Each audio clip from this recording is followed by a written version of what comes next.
Kita akan lanjutkan perbincangan mengenai tema ini masih juga bersama para narasumber, ada Pak Fikar, kemudian juga ada Mas Boyamin dan juga Bang Saur Siagian. Mungkin kesempatan pertama saya berikan kepada Pak Fikar dulu.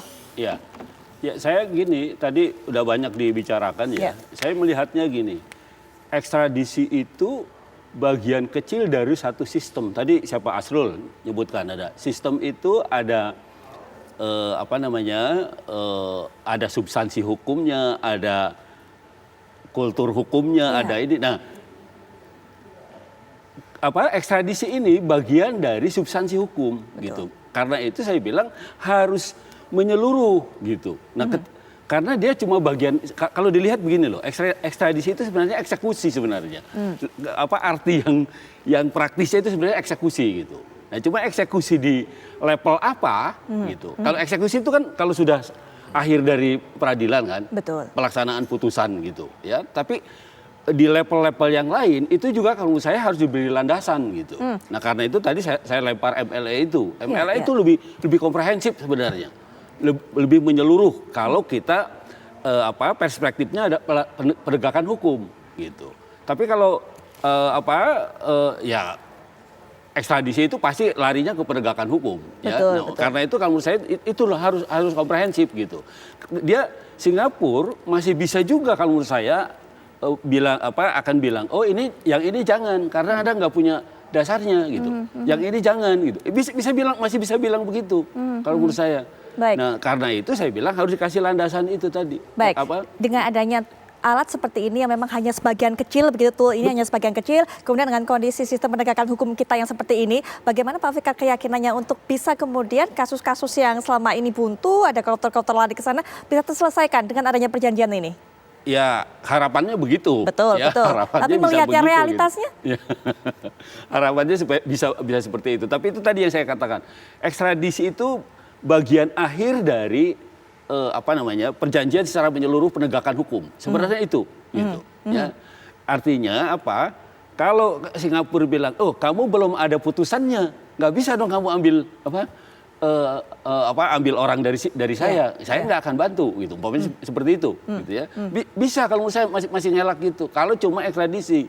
Karena ekstradisi itu eksekusi sebenarnya. Gitu. Tapi harus ada kerjasama di level-level yang lain gitu, di level penyidikan, di level peradilannya, di level keseluruhan. Nah, itu karena itu kemudian saya bilang MLE mestinya lebih komprehensif gitu. Baik, ada MLE dan ya, Bang Saur mungkin bisa berikan tanggapan. Harusnya ada kerjasama di level-level lainnya juga untuk bisa mendukung itikat baik dari pemerintah Singapura mendukung hal ini. Iya, kalau saya melihat secara fundamental Mbak Putri, negara ini kan negara besar. Kita berpenduduk 270 juta. Singapura itu katakanlah hanya 10 juta. Kok kesannya seakan-akan negara besar ini kemudian punya prestasi setelah kita melakukan kerjasama atau perjanjian ekstradisi.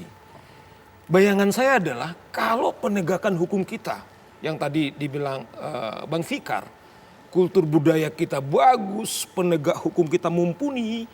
Katakanlah sekarang ini ada instrumen hukumnya dengan dengan ekstradisi ini baik. Nah, saya pikir ini yang kita perkuat. Ini yang kita perkuat. Karena jebolnya itu selalu, kalaupun mudah pelarian, biasanya sering terjadi adalah bahwa para penegak hukum bermain di sana. Para aparat main di sana. Nah, andai kan kita bisa menjaga diri kita, saya kira nggak perlu. Yang kedua, seperti Bang Fikar bilang, kita juga melihat, andai kan ada perjanjian ekstradisi, katakanlah kita gunakan ini untuk kepentingan politik tertentu, menyandera. Misalnya musuh-musuh politik kita. Belum tentu negara yang kita bersepakat itu bisa melakukan. Atau misalnya setelah dikasih kita tidak serius melakukan penegakan hukum.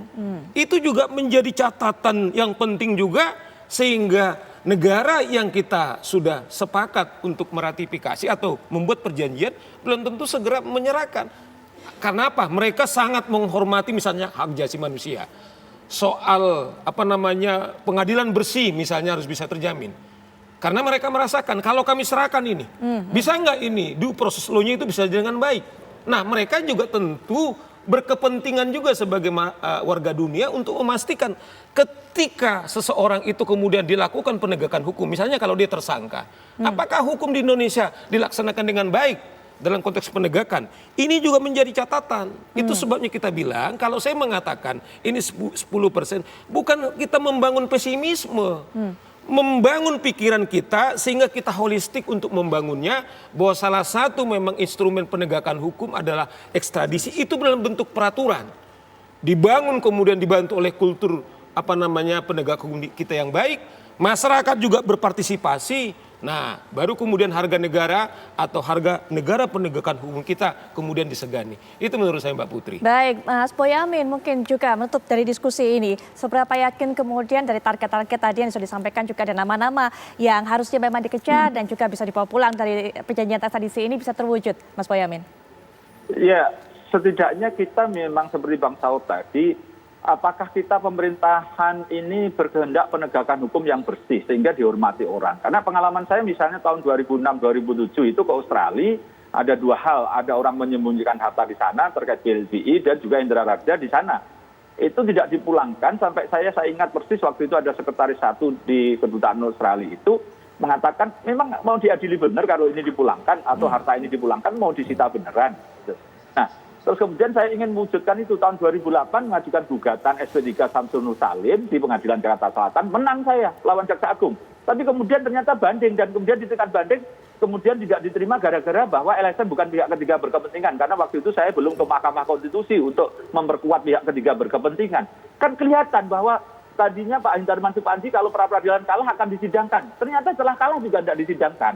Jadi saya akhirnya ya ngelus dodo aja terhadap pertanyaan diplomat Australia tadi. Apakah benar mau disidangkan? Saya akhirnya harus terpaksa 2012 memperkuat pihak ketiga berkepentingan ke Mahkamah Konstitusi. Sehingga saya bisa pra-peradilan kasusnya Honggo Windratno itu bisa P21 2 kali.